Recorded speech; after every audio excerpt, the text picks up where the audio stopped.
जय जगन्नाथ जय जगन्नाथ आपनकर जो कहते गुप्तिया भक्त महापुरुष तो स्पष्ट भाषा कहते गुप्तिया भक्त कथा कही ना गुप्तिया भक्त बोली किए जने कथबार्ता करने चाहिए तुम टे गुरु भाई अच आउ जने गुरु भाई टे तुम सहित मिसवाक चाहिए कि कथा चाहिए तुम बारण कर देखा दबनी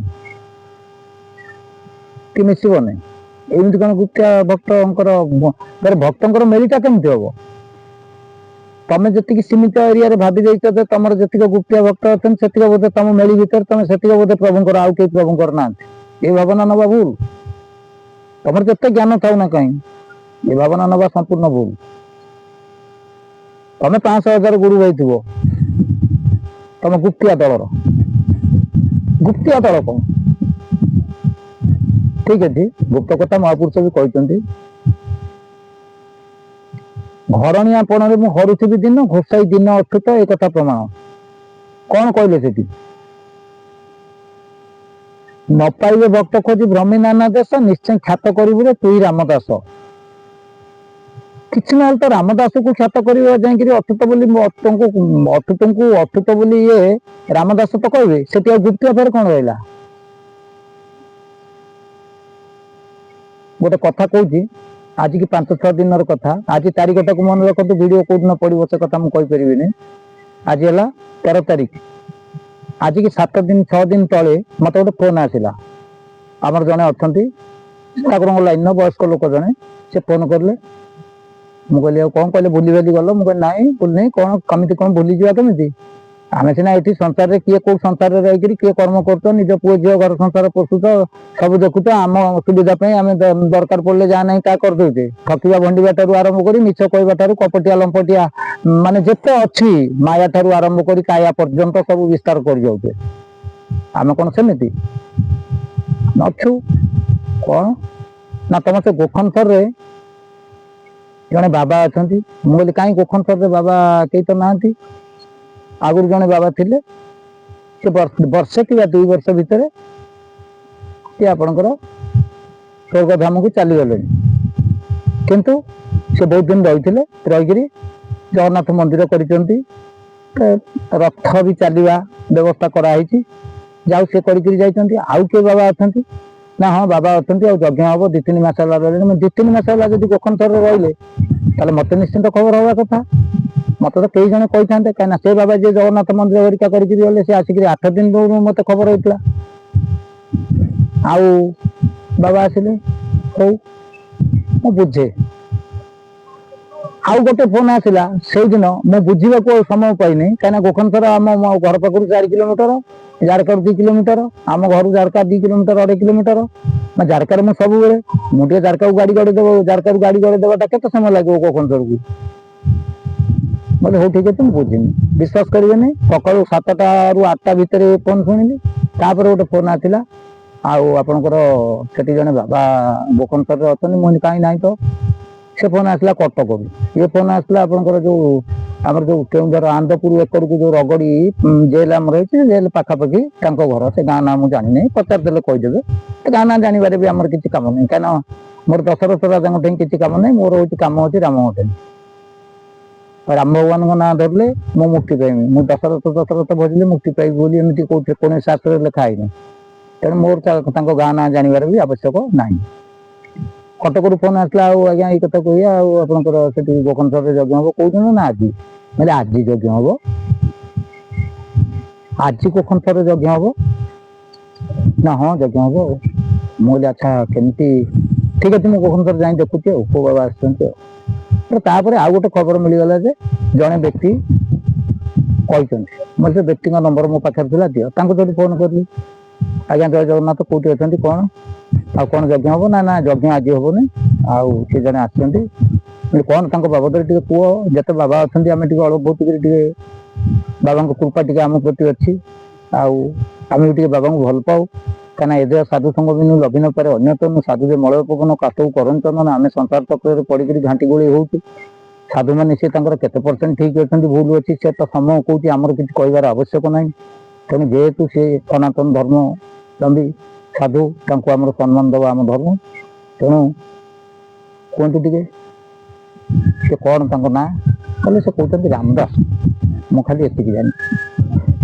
ରାମଦାସ ଯଦି ତାହେଲେ ବହୁତ ବଢ଼ିଆ କଥା, କାହିଁକିନା ଆମେ ତ ଶୁଣିଛୁ ମହାପୁରୁଷ ଲେଖିଛନ୍ତି ରାମଦାସ ଅଚ୍ୟୁତଙ୍କୁ ହେଉଛି ଯାଇକିରି କହିବେ ଯେ ଇଏ ଅଚ୍ୟୁତ ବୋଲି। ତାହେଲେ ରାମଦାସଙ୍କ ଭେଟ ଯଦି ପାଇଯିବା ତାହେଲେ ମହାପୁରୁଷ ଅଚ୍ୟୁତଙ୍କ ଭେଟ ବି ମିଳିଯିବ। ମନ ଭିତରେ ଗୋଟେ ଉତ୍କଣ୍ଠା ଆସିଲା, ହେଲେ ଆଉ ତାହେଲେ ସେ ବର୍ତ୍ତମାନ ସେଠି ଅଛନ୍ତି ନା ନାଇଁ? ସେଠି ସେ ନାହାନ୍ତି, ସେ ପଳେଇଛନ୍ତି ଅମକ ଜାଗା। ମୁଁ ଏତେ କଥା କହିଲେ, ମୁଁ ଯାଇଥିଲି ମାନେ ତଥାପି କିଛି କଥା ନାହିଁ। କହିଲେ ସେ ବାହାରକୁ ପଳେଇଛନ୍ତି, ଆସିବେ। କୋଉଦିନ ଆସିବେ ନା ଠିକ ନାହିଁ। ହେଲେ ତମେ ଆସିଛ ଦେଖିଛ ନା? ହଁ। ଇଏ ଟିକେ ନିଜର ଲୋକଙ୍କୁ ପଚାରିଲେ ଦେଖିଛ? କହିଲେ ହଁ ସେ କହୁଛନ୍ତି, ତମେ ନିଜେ ଯାଇକି ଦେଖ, ଦେଖିକିରି ପରୀକ୍ଷା କର। ରାମଦାସ ଯିଏ ସବୁ ଏଇ କଥାକୁ ଏଇଆ ଜାଣିଥିବେ, ଏଇ କଥାକୁ ଏଇଆ ହେଇଥିବ, ସେ ତାଙ୍କ ତତ୍ତ୍ୱରେ କିଛି କହିଲେ। ହଉ ଠିକ ଅଛି। କହିଲେ ମୁଁ ଯାଇଥିଲି ଅମକ ଲୋକ ସାଙ୍ଗରେ ଯାଇଥିଲି। ମୁଁ ଅମକ ଲୋକ କିଏ ନା ଅମକ ଲୋକ ନାଁଟା କହିଲେ। ନାଁଟା ଯେତେବେଳେ କହିଲେ ତାଙ୍କ କଣ୍ଟାକ୍ଟ ନମ୍ବର ମୋ ପାଖରେ ଥିଲା। କହିଲେ ଆଚ୍ଛା କ'ଣ ନା ହଁ ଆସିଛନ୍ତି କେତେ ଦିନ ହେଲା? ମୁଁ ତାଙ୍କ ବାବଦରେ ତମେ କିଛି ଜାଣିଛ ନା? ମୁଁ 2-4 ଥର ଭେଟ କରି, ଭଲ ତ ଜଣେ ହଉଛନ୍ତି, ବୟସ୍କ ଲୋକ। ବୟସ୍କ ଲୋକମାନେ ଭଲ, କିଛି ଅସୁବିଧା ନାହିଁ। ଆଉ କେତେ ବୟସ ହବ? ମୁଁ ଅନ୍ଦାଜ କଲି, ଯାହା ଯେତିକି ବୟସ ଅନ୍ଦାଜ କରିବା କଥା କଲି। କଲି ମାନେ କ'ଣ କହିଲେ? ମୁଁ କହିଲି ମାନେ କଲି ମାନେ ଯେ ଫଟୋ ଦେଖିକିରି କହିଲି, ବୁଝିଲେ କି? ଫଟୋଟା ଦେଖିକିରି ମୁଁ କହିଲି। ଯାହା ହଉ ସେ କହିଲେ ନାଇଁ ଅଧିକା ହବ। ମାନେ ହଉ ଯାହା ହଉ, ତ ଭାବନା ଭିତରେ ଯଦୃଶ୍ୟ ଭାବନା ଯଦିଓ ଆମେ ସେଥିରେ କ'ଣ କାହା ମୁଣ୍ଡରେ ମାନେ ମୁଁ ତ ଆଗରୁ କହିଛି ନା, ଆପଣଙ୍କର ଜଣେ ଯେତେ ବାଜ୍ୟ ଲୋକ ହେଇଥିଲେ ବି ମଧ୍ୟ ତାଙ୍କ ଉପରେ ଜଣେ କିଏ ଭଲ ପାଉଛନ୍ତି ନା ନାହିଁ? ଗୋଟେ ଆପଣଙ୍କର ଅତି ଅସୁନ୍ଦର ଆମର ଯୋଉ ଝିଅଟିଏ ଅତି ଅସୁନ୍ଦର, ମାନେ ଯେତେ ଆପଣଙ୍କର ହାଣ୍ଡିକ୍ୟାପ୍ଟ ଭଲ ମନ୍ଦ ଯାହା ହେଇଥାଉ ତାଙ୍କ ଉପରେ ଜଣେ ଭଲ ପାଉଛନ୍ତି ନା ନାହିଁ? କିଏ କୋଉ ପ୍ରକାର କାହାକୁ ଭଲ ପାଇବ ସେଟା ଭଗବାନ ପୁରା ବିଧି ନିର୍ଦ୍ଦିଷ୍ଟ କରି ରଖିଛନ୍ତି। ଆମେ କାହା ଭଲ ପାଇବା ଉପରେ ଆଘାତ ଦବାଟା ଉଚିତ ନୁହେଁ। ତେଣୁ ଯାହା ହଉ ସେ କହିଲେ, ମୁଁ ଠିକ ଅଛି ତାଙ୍କ ଭାବନା ଭିତରେ କହିଲେ। କ'ଣ ନା ସେ ଯାଇଛନ୍ତି, ଆସିବେ ମାନେ କେବେ ଫେରିବେ ନା ରଜ ବେଳକୁ ଫେରିବେ। ରଜ ବେଳକୁ ଯଜ୍ଞ ହବାର ଅଛି। ମୁଁ ହଁ ସେ ଯଜ୍ଞ କଥା ମୁଁ ଶୁଣିଲି ବୋଲି ତ ପଚାରିଲି ନା। ରଜ ବେଳକୁ ଯଜ୍ଞ ହବାର ଅଛି, କିଛି ନହେଲେ ରଜ ଦିନ ନାମ ହବ। ଠିକ ଅଛି, ହଉ ତାହେଲେ ରଜ ଆଉ କେତେ ଦିନ ରହିଲା? ଇଏ ଆପଣଙ୍କର ମୁଁ କହିଲି ଏଇଟା 4-5 ଦିନର କଥା। ଆଜି 13 ତାରିଖ, ପ୍ରାୟ 7 ତାରିଖ କି 6 ତାରିଖ ଆରି ଭିତରର କଥା। ଏ କଲ୍ ହିଷ୍ଟ୍ରି ସବୁ ଦେଖିଦେଲେ ଜଣାପଡ଼ିବ। ଏତେ ମୁଁ ତ କହିଛି ଏତେ ଇଏ କରିବାଟା ଠିକ ନୁହେଁ। ତାପରେ ଯାହା ହଉ ମୁଁ ରହିଲି। ମାନେ ହଉ ଆସିଲେ ଟିକେ ମତେ ଜଣେଇବ, ମୁଁ ଟିକେ ଦର୍ଶନ କରିବି। 2 ଦିନ ଯାଇଛି କି 3 ଦିନ ଯାଇଛି, ଫୋନଟି ସକାଳୁ ଆସିଲା। ସକାଳୁ ମାନେ 9ଟା ବେଳକୁ ମୁଁ ଜାରକାରେ ପହଞ୍ଚାରିଛି। 9:30 ଖଣ୍ଡେ ହେଲାଣି। କୋଉଠି ଅଛନ୍ତି? ମୁଁ ଜାରକାରେ। ହେଲେ ବାବା ଆସିଛନ୍ତି। ଠିକ ଅଛି, ତମେ ଯାଇକିରି ଚାଲନା ସାଙ୍ଗ ହେଇଯିବା। ନାଇଁ ମୁଁ କହିଛି ଆଉ ତୁମେ ଯାଅ, ଆଉ ତମେ ଯାଇକିରି ଦେଖା କରି ଆସ। ମୁଁ ଯାଇକିରି ଆସିଲିନି, ସମସ୍ତଙ୍କର କିଛି କର୍ମ ଅଛି, ସବୁ ସଂସାର ଲୋକ ନା। ମୁଁ ଆଜ୍ଞା ଗଲି। ମାନେ ଠିକ ଅଛି 15 ମିନିଟ୍ ଭିତରେ ଯାଉଛି। ମୁଁ ଗଲି, ମୁଁ ଯାଇକିରି ମହାଦେବଙ୍କୁ ଟିକେ ଆମ ଗୋକର୍ଣ୍ଣେଶ୍ୱର ମହାଦେବଙ୍କୁ ଟିକେ ମୁଣ୍ଡିଆ ମାରିଲି। ମୁଣ୍ଡିଆ ମାରିକି ସେ ମୋ ଠିକଣା ବତେଇଥିଲେ। ଠିକଣା ଜାଗାକୁ ଗଲାବେଳକୁ ତାଙ୍କର ଜଣେ ଲୋକ ଅଛି, ସେ କହିଲା କୁଆଡ଼େ? ମୁଁ ବାବାଙ୍କ କତିରେ।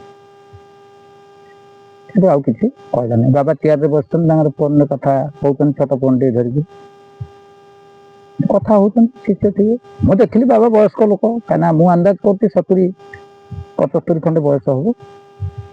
ସେଠୁ ମୁଣ୍ଡିଆ ମାରିଲି ଯେମିତି ବାବାଙ୍କୁ ମୁଣ୍ଡିଆ ମାରନ୍ତି, ମୁଣ୍ଡିଆ ମାରିଲି। ମାରିଲା ପରେ କହିଲେ କୋଉଠୁ ଆସିଲା? ମୁଁ ଯେମିତି ଆମ ଘର ସେପଟେ, ଜାରକା 2 କିଲୋମିଟର। ଅଚ୍ୟୁତପୁର ଜାଣିଛନ୍ତି? କହିଲେ ନା ମୁଁ ଜାଣିନି। କହିଲେ ଆଉ ସେ ଜାରକା 2 କିଲୋମିଟର। ଏମିତି ମୁଁ ଏମିତି ବୁଝିଥିଲି, ଅମକ କହିଥିଲା, ଅମକ କଥା ନା ସବୁ କହିଲି। ସିଏ ତାଙ୍କର ଫୋନରେ କଥା ଚାଲିଛି, ଅଲଗା କଥା ବି ଚାଲିଛି। ବାବା କାହିଁ ମତେ କିଛି ପଚାରୁନାହାନ୍ତି। ସେଠୁ ଆଉ ଗୋଟେ ଖବର, ଏମିତି କ'ଣ ଟିକେ କଥା ପଡୁ ମୁଁ କହିଲି ଏଇଟା କ'ଣ କରାଯିବ? ବର୍ତ୍ତମାନ ଜଣେ ଲୋକ ଆପଣଙ୍କର ସେ ପାରାଦୀପ ସାଇଡରୁ ସେ ଜଣେ ଠାକୁରଙ୍କ ଲାଇନ ଦେଇଥିଲେ, ମୁଁ ଚାଲିଗଲେ। ତାଙ୍କ ନାଁଟା ମୁଁ କହିଲି, ତ ସାଙ୍ଗେ ସାଙ୍ଗେ ତାଙ୍କ ଲୋକ ଯିଏ ଥିଲା ଫୋନଟା ଲଗେଇଦେଲା। ଫୋନଟା ଲଗେଇ ଦେଇକିରି ବୁଝିଲା ଯେ ସେ ଲୋକ ଅଛନ୍ତି। ଗୋଟିଏ ନାଁର କ'ଣ ପାରାଦୀପରେ କ'ଣ ଗୋଟିଏ ନାଁର ଲୋକ ଅଛନ୍ତି କି? ଆପଣଙ୍କର ପାରାଦୀପ ଏରିଆ ଭିତରେ ଗୋଟେ ନାଁରେ ବି 50 ଲୋକ ବାହାରିବେ। ମତେ ବି ଯିଏ ଖବର କରିଥିଲେ ସେ ଭୁଲ ଖବର କରିନଥିଲେ। ତେଣୁ ଯାହା ହଉ, ସେଠୁ ମୁଁ କହିଲି ଆଉ କିଏ ବୋଧେ ଥିବ। ସେଠୁ ବାବାକୁ ଫୋନ ଲଗେଇକି ଦେଇଦେବେ। ବାବା ପଚାରିଲେ ଆରେ ସେ କହୁଯାକ ନା ସେ କ'ଣ କରୁଛି ନା କ'ଣ କରୁଛି, ମାନେ ଆପଣଙ୍କର ସେ ଯୋଉ ଲୋକ ସେ କ'ଣ କରୁଛି ନା ସବୁ ଠିକ ଠାକ। ଇଏ ଲୋକ ସେତେବେଳକୁ ରାଗିକିରି ପୁରା ନିଆଁ ହେଇଗଲାଣି ମୋ ଉପରେ। ଯିଏ ବାବାଙ୍କର ପିଏ ଭଳିଆ ଅଛି, ରୋଷେଇ କରୁଥାଏ, ପିଏ ଭଳିଆ ଅଛି, ରାଗିକିରି ନିଆଁ ହେଇଗଲା। ମୁଁ ସେଠୁ କହିଲି, ମୁଁ ଯୋଉମାନଙ୍କ ମାଧ୍ୟମରେ ଯାଇଛି ମୁଁ ତାଙ୍କ ନାଁ କହିବି ନା ନାହିଁ? ମୁଁ ତାଙ୍କ ନାଁ ନ କହିବି ଯଦି ତାହେଲେ ମତେ ରିସିଭ୍ କରିବେ କି ରିସିଭ୍ କରିବେନି ନା। କହିକିରି ଯାଇଛି, ମାନେ ଜଣେ ବୟୋଜ୍ୟେଷ୍ଠ ଲୋକ 70-80 ଭିତରେ ହବ, ଆଉ ଜଣେ ବି ମୋରି ସମସାମୟିକ ବୟସ ବି ସେ ଟିକେ ସାନ ଭାଇ ଭଳିଆ ହବ, ମୋଠାରୁ ନିହାତି 5-10 ବର୍ଷ ସାନ ହବ। ତାଙ୍କ କଥା କହିପାରିବେନି। ମତେ ସାଙ୍ଗେ ସାଙ୍ଗେ ସେ ଲୋକ ପ୍ରଶ୍ନ କରୁଛି, ତମେ ସାଧୁଙ୍କ କତିକି ଆସିଛ, ତମେ କିଏ କୁଆଡେ କିଏ କହିଲା, କିଏ କୋଉଠି କଣ କରୁଥିଲା, ଏତେ ଲୋକଙ୍କ ନାଁ କଣ କହୁଛ? ତମେ ସାଧୁଙ୍କ କତିକି ଆସିଛ, ସାଧୁଙ୍କ କତିରୁ କଣ ବୁଝିବ କି? ସାଧୁଙ୍କ କତିରୁ ଆଶୀର୍ବାଦ ନବ, ସେଇଟା କହୁନା। ଆଡେ ସାଡେ କହିଲେ ଏତେ ନେଟୱାର୍କ ଲଗେଇଲେ କଣ ହବ? ବିଶ୍ୱାସ କରିବେନି, ମତେ ଭାରି ବାଧିଲା। ଭୋଗିରି ସେ ଲୋକ ଗାଲକୁ ଗୋଟେ ଜାବୁଡା ଦେଇଥାନ୍ତି। ମୁଁ କାହିଁ ଦେଲି ନାହିଁ ଜାଣିଛ ନା? ମୁଁ ନ ଦେବାର କାରଣ, ମୁଁ 2 ଜଣଙ୍କ ମାଧ୍ୟମରେ ଯାଇଛି। ସେ 2 ଜଣ ଯଦି ତାଙ୍କୁ ବାବାଙ୍କୁ କୋଉ ପ୍ରକାର ଭଲ ପାଇଛନ୍ତି, କଣ କରିଛନ୍ତି, ତାଙ୍କ ଦ୍ୱାରା କଣ ଉପକୃତ ହୋଇଛନ୍ତି, ସେ କଥା ତାଙ୍କୁ ଜଣା। ତେଣୁ ମୁଁ କହିଲି ଆଙ୍କ ଉପରେ ପ୍ରଭାବ ପଡିବ ଯେ ତମେ ଏଭଳି ଲୋକକୁ କାହିଁ ପଠେଇଥିଲ। ମୁଁ ବିଶ୍ୱାସ କରିବେନି, ଯେମିତି କହିନି ବିରି ଚାଉଳ ଚୋବେଇ ହେଇକି ଦିଅନ୍ତି, ବିରି ଚାଉଳ ଚୋବେଇ ହେଇକି ଦିଅନ୍ତି। ତାପରେ ଆଉ ତାଙ୍କର ଭକ୍ତ ଜଣେ 2 ଜଣ ଆସିଲେ।